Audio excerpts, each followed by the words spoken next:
So the finale for Loki was pretty crazy, and there's a lot I want to talk about. Of course, there's gonna be spoilers, so if you haven't watched it yet, go watch it on Disney Plus because you don't want any of this spoiled for you. It's a very crazy episode, but it's really exciting to see how it all came together and to see the things that started and kind of introduced that's going to play a bigger part in the MCU later on is just wow. This was a really good finale.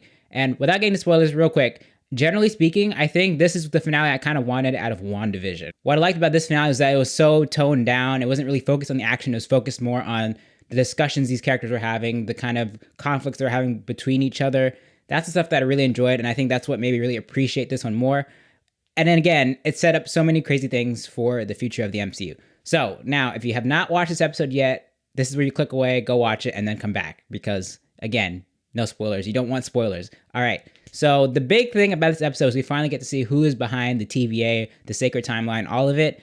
And it's who everybody thought it was, Kang the Conqueror, played by Jonathan Majors. He absolutely killed it in this role. I'm so excited to see him more in the MCU. I think the next time we see him is in Ant-Man. Maybe before that, maybe in Doctor Strange, who knows? But I really like how he approached this role. He was very like charismatic, kind of playful, even though he's in a way a villain, but in this version of him, he's not necessarily, I wouldn't call him a villain. That's something else I also liked about this episode is that it's a lot of gray areas, a lot of room for discussion here. It's not like everything is very simple and like, he's definitely a bad guy. These people are definitely good guys. It's like so much kind of like room for people to really discuss this and talk about the ethics, the morality of what's going on here. So let's start with his explanation. So basically it turns out that he's there at the end of time. He is he who remains. That's who he's called for the episode. They don't actually call him Kang. But what happened was the story that TVA told everybody was partially true. The first half of it basically was true, which was that there was a multiversal war broke out. But what they kind of fudged was the end part where the timekeepers created the TVA and collapsed the multiverse into one sacred timeline. But in reality, it was Kang who did that. And what happened was the multiversal war happened because alternate versions of him were trying to take over and defend their respective timelines and make sure these other timelines didn't come in and mess with theirs, right? But what he did then is he defeated all the other ones, and then using the power of Alioth, he created the sacred timeline, and then he used Alioth as his guard dog. He weaponized him. So that's where he's hiding at the end of time with Alioth as his guard dog, as Sylvie called him. Now, what's really interesting here is then Kang gives them an ultimatum, Loki and Sylvie. He's like, well, you can do one of two things. You can either take my place and rule over the timeline, or you can kill me, and then the other variants of myself will be let loose and cause a bunch of chaos, and we'll be back to square one. And eventually it would lead back to him being the one person in charge. And there's really, really great discussion here between Loki and Sylvie about whether he's telling the truth or not, whether he's to be trusted, whether they should take over, one of them should take over, both of them should take over. That's what I think really hooked me about this episode, is this whole back and forth between the three of them. Also, they all played off each other so well. Loki and Sylvie were like not having it. Kang was just bouncing off the walls the whole time. It was hilarious, but he also, you could tell something's off about him. And Miss Minutes, as I suspected, is in on this too. She knows about Kang. She reports to him. And she also gives Ravonna Renslayer some stuff earlier in the episode that we'll get into.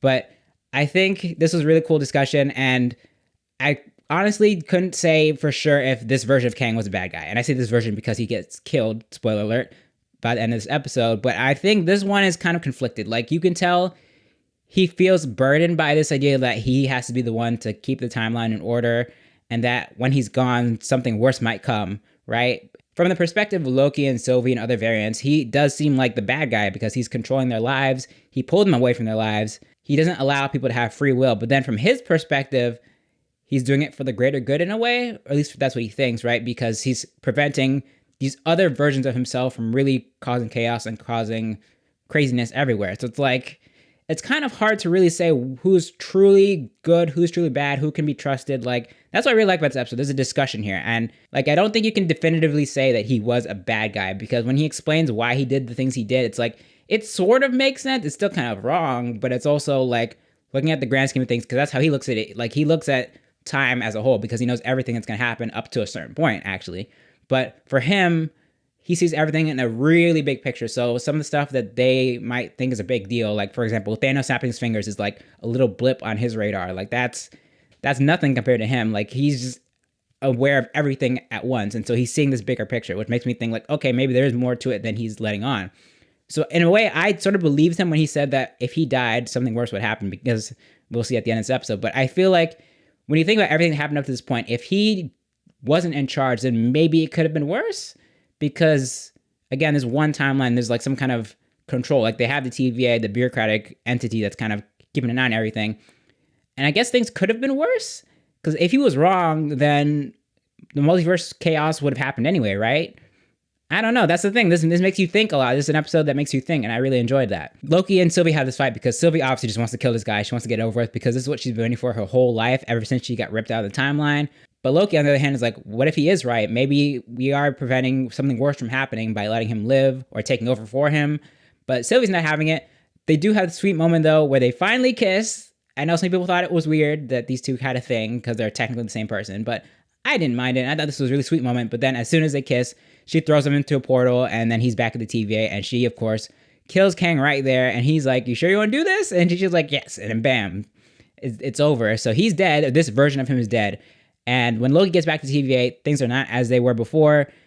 Mobius doesn't remember him. B-15 doesn't remember him. And now the three big statues that were the timekeepers before are now just Kang. So this must be the alternate version of him, or one of his variants that's evil, really evil, took over and is now causing chaos.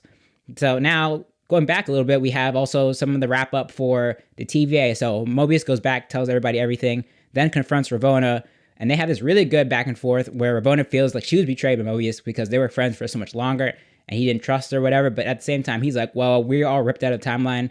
We were lied to. This is not what we're supposed to be like. And she's kind of still like, in a way, delusional. I feel like she's having some sort of denial because she can't accept that the timekeepers were never real and that everything that she was told, or most of what she was told, is a lie, and that she's a variant, which we also get to see. B-15 shows some of her coworkers that Ravonna was somebody else in the timeline. You go to this, it looks like a high school or something, and she must have been like a principal or a teacher or something beforehand. So they see her like that, and that's their way of knowing, okay, yeah, this is not real. Also, before that, Miss Minutes gives her some files, which she asked for last episode, but not the specific files she asked for, because she wanted to know more about the beginning and end of time. But Miss Minutes brings her some other files that she says he thinks will help her more. And she's like, who's he? So she obviously doesn't know about Kang yet. Maybe she'll find out about him later. But as Mobius and her are having this back and forth, he almost prunes her, but then he decides not to. And then she gets his prune stick, but decides not to kill him again. But she ends up dipping out of there using a temp pad. And we don't know where she went, but she said she's looking for free will. So maybe she's going to go find Kang, and we'll see where that goes. Because I think in the comics they're supposed to have a thing. I don't know if they're going to explore that in the show or in the MCU in general. We'll have to wait and see. Now, I will say it did feel like there were some moments that were like kind of left hanging. Like, again, Ravonna getting away. We don't know where she went. Mobius has his mind wiped. The TVA has their mind wiped. And now the TVA is not controlled by the timekeepers anymore. Now it's just Kang. So that leaves a lot of questions about what happened there and what's changed.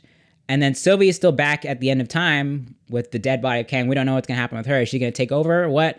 Now, also, the really big thing about this episode, I thought earlier when Sylvie did those bombs to the timeline, I thought that was going to create the multiverse, but they ended up fixing that in time.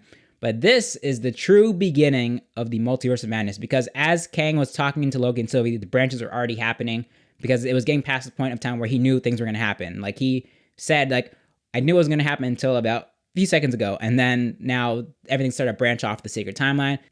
And then by killing him, that prevents him from fixing it. So now it's gone past those little red lines at the top and bottom of the little time map. So everything is going crazy now. Multiverse, alternate versions of Kang, alternate versions of everybody. It's the multiverse of madness, which will lead into the Doctor Strange movie, of course, maybe Spider-Man, based on the rumors. But also, something that I'm really happy about is at the end credit scene, it's not really a scene per se, it's more of just like a little clip. They confirmed Loki is getting a season 2, which I'm so happy about. I kind of saw this coming because out of all the shows that they have on Disney Plus, the MCU shows, I feel like this one, more than the other two, kind of lends itself to more seasons because there's so much to introduce in season 1 that you can't just wrap it all up in one season or in a movie. So I really hope this goes on for like at least another 2 or 3 seasons.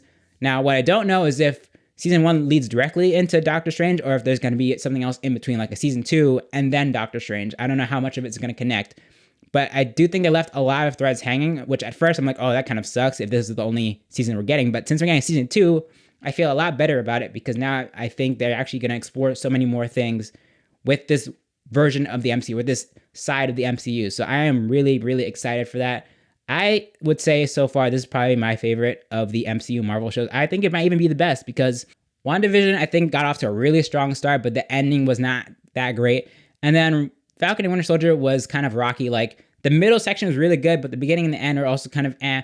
But I think Loki has the best balance. I think it was pretty weird and crazy, but also has some great MCU stuff in there. And the ending to me made sense, especially knowing that there is going to be season 2. I think Loki pretty much nailed it in terms of length and storytelling. I think it's probably the best of both worlds. I would say WandaVision is a close second, but I would definitely say Loki is my favorite. So what did you think of Loki season 1? Let me know down in the comments. Are you excited for season 2? What do you want to see in season 2? Let me know that in the comments also. Thank you for watching. I will see you in the next one.